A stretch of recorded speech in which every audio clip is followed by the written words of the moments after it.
Le joint de dilatation entre la nouvelle extension et la partie existante, aussi à partir d'un certain nombre de mètres carrés. C'est un élément indispensable avant la pose du carrelage. Et je vous explique pourquoi dans cette vidéo. Lorsqu'on prépare une pose de carrelage sur une dalle béton, qu'elle soit fraîchement coulée ou déjà existante, le joint de dilatation, ce n'est pas un détail, c'est une sécurité technique essentielle. Pourquoi? Parce qu'une dalle, c'est vivant.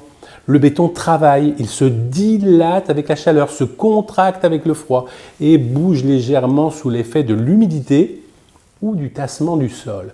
Ces mouvements, même minimes, peuvent suffire à faire fissurer le carrelage s'ils ne sont pas absorbés. Le rôle du joint de dilatation est donc d'absorber ces mouvements naturels en permettant à chaque zone de la dalle ou du carrelage de bouger indépendamment sans contrainte.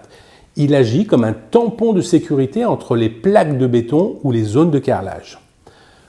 Concrètement, avant la pose, il faut respecter les joints de dilatation existants dans la dalle. Le carrelage doit les reprendre à l'identique, créer des joints périphériques entre le carrelage et les murs, les piliers ou toute structure fixe. Et sur les grandes surfaces, au-delà de 40 mètres carrés environ, prévoir des joints de fractionnement pour diviser le carrelage en zones plus petites et stables. Si on ignore ces joints, les risques sont très clairs. Fissuration du carrelage dès les premières variations de température, décollement de certains carreaux, son creux sous les pieds, voire soulèvement complet de la surface. Bref, un chantier qui se dégrade rapidement et coûte cher à réparer.